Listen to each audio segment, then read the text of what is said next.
Velocity bisa, giliran nemuin mahasiswa demo nggak bisa katanya. Jadi presiden kalau dari awal bisa yang joget-joget doang, mending jadi artis TikTok gih katanya. Assalamualaikum warahmatullahi wabarakatuh. Balik di channel Prayoga Muhammad. Gimana teman-teman semua? Sudah hari kedua lebaran kita lewati. Mudah-mudahan hati tetap dingin ya kan, tetap bisa memaafkan orang lain dan juga meminta maaf. Oke teman-teman semua, ini lagi rame juga ya di X. Kemarin itu Pak Prabowo sempet diajarin dance yang memang lagi rame banget ya. Apa itu Velocity ya? Yang dimana di situ Pak Prabowo bisa melakukannya. Nah sehingga menuai komentar nih, terutama di akun X. Jadi ada netizen yang menuliskan, halah Velocity bisa, giliran nemuin mahasiswa demo nggak bisa katanya. Dan di sini terlihat ya, beliau memotret foto di TV-nya, ada Pak Prabowo dan juga rekan-rekan semua. Jadi komentarnya di sini, jadi presiden kalau dari awal bisa yang joget-joget doang, mending jadi artis TikTok gih katanya. Ini ketika open house ya, ada yang mau mampir. Terus ada juga yang komen ya, dia ini presiden kemampuannya apa dah selain joget katanya. Bikin rakyat emosi juga salah satu kemampuannya kak. Ya nggak kayak gitu juga guys. Tadi di TikTok nemu komen, ini kalau masuk X pasti banyak yang hujat, padahal Anies duluan yang Velocity. Gimana ya teman-teman semua?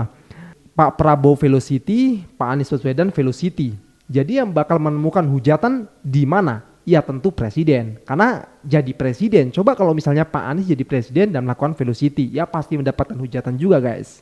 Jadi itulah kita bisa membedakan. Pantesan demo kemarin hampir semua media nasional bungkam. Ternyata udah sedekat itu. Ya bulan puasa kemarin penuh dengan demo ya. Demo mahasiswa soal penolakan RUU, TNI dan juga Polri. Tapi dengar-dengar katanya nggak bakal dilanjutin guys. Ya mudah-mudahan ya. Oke teman-teman semua, kita langsung menuju ke videonya. Lebaran tahun ini penuh dengan kedukaan ya. Buruh Sritex yang dijanjikan 2 minggu beres sampai sekarang masih terkatung-katung. THR pengemudi online yang diterima jumlahnya tak sebesar gaya bicaranya. ASN yang seharusnya dilantik setelah lebaran masih diselimuti ketidakpastian. Belum lagi ribuan korban PHK menjelang lebaran tahun ini. Rasanya tidak etis ingin merayakan hari kemenangan ini dengan gegap gempita. Jumlah pemudik pun ikut turun drastis hampir 25%. Masih mau bilang Indonesia baik-baik saja. Janji buka jutaan lapangan kerja ternyata cuma buat tentara. Rakyat itu butuh pekerjaan baru, bukan orde baru. Kenapa jumlah pemudik di lebaran tahun ini turun cukup drastis? Dari tahun lalu yang angkanya nyampe 193 juta orang, sekarang diprediksi cuma akan nyampe 146 juta orang. Tetap banyak sih, tapi apa alasan dari penurunan ini? Apakah gara-gara beberapa isu yang belakangan ini terjadi di negara kita? Penasaran? Nonton sampai habis, gue bantu ringkasin. Saya mau bicara tentang alasan jumlah pemudik turun lebih dari 40 juta orang di tahun ini. FYI aja, padahal sejak 2020-2021, angka pemudik selalu naik. 2022, 85 juta. 2023, 123 juta. 2024, 196 juta. Terus kenapa tahun ini malah turun? Nggak cuma soal jumlah pemudik, tapi perputaran uang selama Idul Fitri diprediksi bakal turun juga. Tahun lalu, angkanya itu nyampe 157 triliun rupiah. Tahun ini diprediksi turun ke 137 triliun. Terus, apa penyebabnya? Kata Wakil Ketua Umum Kadin, Bidang Pengembangan Otonomi Daerah, Sarman Simanjorang, ada beberapa hal. 1. Jarak libur Natal Tahun Baru dan Idul Fitri yang terlalu dekat. 2. Masyarakat lagi mode hemat gara-gara ngelihat kondisi ekonomi saat ini. Ditambah pula, dalam beberapa bulan, sekolah bakal masuk tahun ajaran baru. 3. PHK di mana-mana. 4. Daya beli masyarakat yang lagi turun terus-menerus. Dan betul, kata pakar ekonomi UGM, Yudhistira Hendra Permana, turunnya konsumsi warga juga ada hubungannya sama isu-isu perekonomian baru-baru ini. Macam turunnya IHSG, harga emas naik. Tambahin semua ini jadi satu, yang mungkin wajar aja kalau jumlah pemudik berkurang. Jadi gimana guys? Pada mudikkah tahun ini? Atau prefer buat uangnya ditabung dulu? Buat yang lagi mudik, hati-hati di jalan ya. Dan selamat berkumpul bersama keluarga semua. Gue setuju sih ya, banyaknya PHK dan juga daya beli masyarakat turun. Sehingga memang banyak juga yang akhirnya nggak pada mudik gitu loh. Apalagi gue ngeliat di media sosial ya, bagaimana banyak tuh orang-orang yang memberikan info gitu ya, terkait macetnya mudik gitu. Ya nggak semacet kemarin dan nggak seheboh kemarin gitu. Mungkin ya salah satunya yaitu banyaknya PHK dan juga daya beli menurun. Bahkan sekarang pasar-pasar udah hampir mati guys. Apa karena pindah ke online semua? Kita lanjut. Nggak banyak orang pulang kampung, semuanya meleset ekonomi, nggak ada yang jelas. 24% arus mudik turun akibat perekonomian yang sudah tidak jelas di bangsa Indonesia ini. Perputaran uang di masa lebaran 2025 ini anjlok, minus 21,6 triliun. Artinya lebih sepi, lebih irit, lebih miris, menyakitkan untuk semua masyarakat. Uang semuanya habis masuk kos tabungan dan berangkas para pejabat. Menurut data dari Dinas Perhubungan, jumlah mudik tahun ini turun 28%. Informasi dari Metro TV bilang kalian tahu semuanya investor-investor pada kabur dan semuanya orang banyak di PHK tahun 2025 ini. Semuanya bursa-bursa saham, pasar saham itu dibekukan keuangannya. Yang paling menyakitkan kalau banyak sarjana-sarjana itu D1, S2, S3 beralih profesi menjadi sopir dan ART. IHSG ambrok. Dan para pemodal asing menarik sahamnya kembali, kabur hampir 32,2 triliun. Dia bawa kabur dan keluar dari Indonesia. Duitnya nggak muter, inflasi tinggi. Ini pertanda negara mau hancur.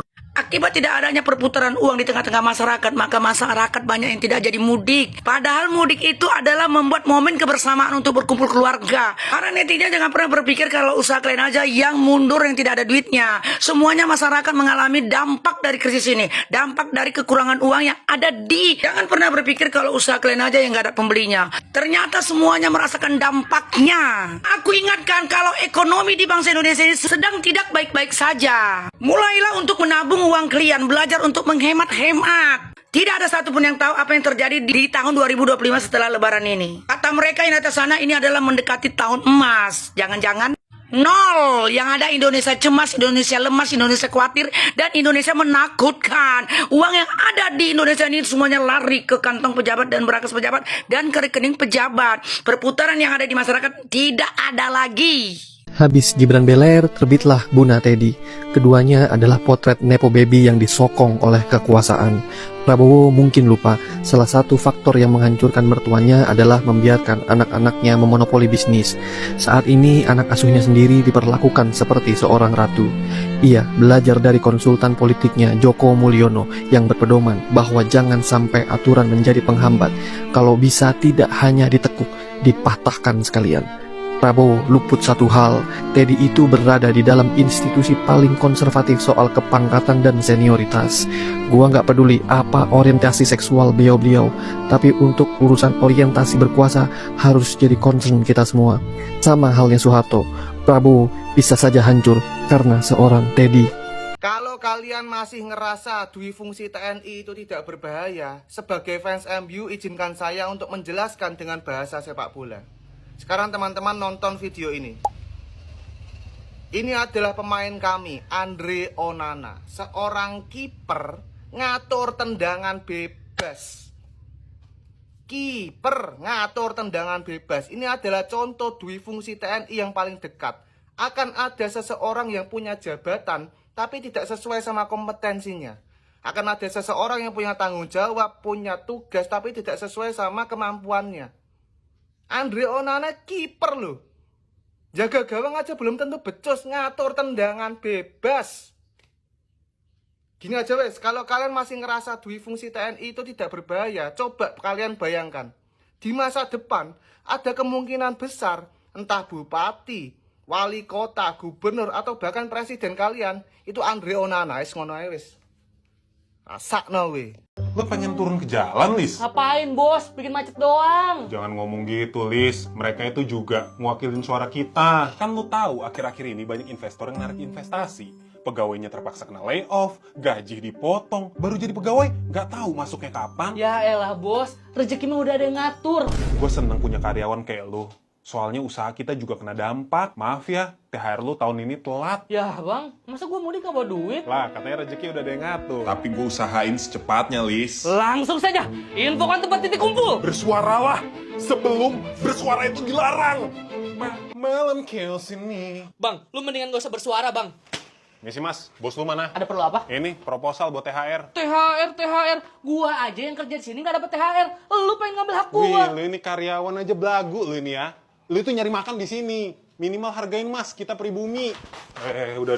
Bang, maaf nih ya bang ya, nggak dulu bang. Lu tanya nih, orang-orang jagoan di sini siapa boy? Ya, masa gue banyak? Bang, saya aja belum ngasih karyawan saya THR. Usaha juga lagi nggak bagus, tapi saya berusaha bang.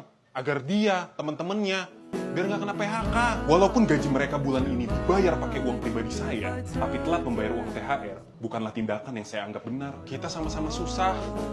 Kok abang protesnya sama kami sih? Cup. Ya kan emang begitu. Kalau saya protes sama yang punya kekuasaan, ya saya nggak berani lah.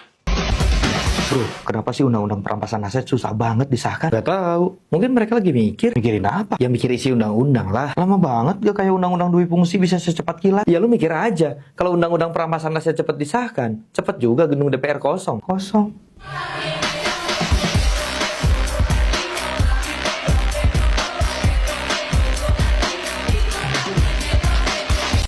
Wih, keren banget nih Ogo-Ogo. Ini bacanya berapa, Bli? 200 juta itu. Wah, ini keren juga nih. Kalau ini berapa? Kalau itu 100 juta. 1 juta ya? Nah, ini berapa nih? Nah, yang itu 15M. Salam logika. Akhirnya guys, Indonesia menorehkan prestasi yang luar biasa. Berdasarkan survei, Indonesia dinobatkan sebagai negara nomor 1 paling bersih dari korupsi di dunia. Prestasi ini sekaligus mungkin adalah jawaban dari doa-doa Pak Jokowi yang selama ini merasa tertindas karena mendapat gelar sebagai pemimpin terkorup sedunia. Makanya jangan melawan orang baik, itu kata penggemarnya. Terima kasih Pak Prabowo, terutama terima kasih banget sama Mas Gibran yang sudah memimpin Indonesia ini menjadi negara paling disegani di dunia. Semoga konten ini membawa berkah buat gua dan gua dijadikan komisaris salah satu BUMN. Masa iya sih kalau pengen jadi komisaris, jadi orang-orang yang dekat dengan presiden, mempunyai jabatan-jabatan yang luar biasa, harus kayak gitu dulu gitu? Harus memuji dulu gitu, menjilat dulu gitu, tanpa adanya kemampuan yang memang sesuai dengan tugasnya. Hahaha, bisa hancur nih negara. Oke teman-teman semua, sekian dari gua Praga Mamat. Wassalamualaikum warahmatullahi wabarakatuh.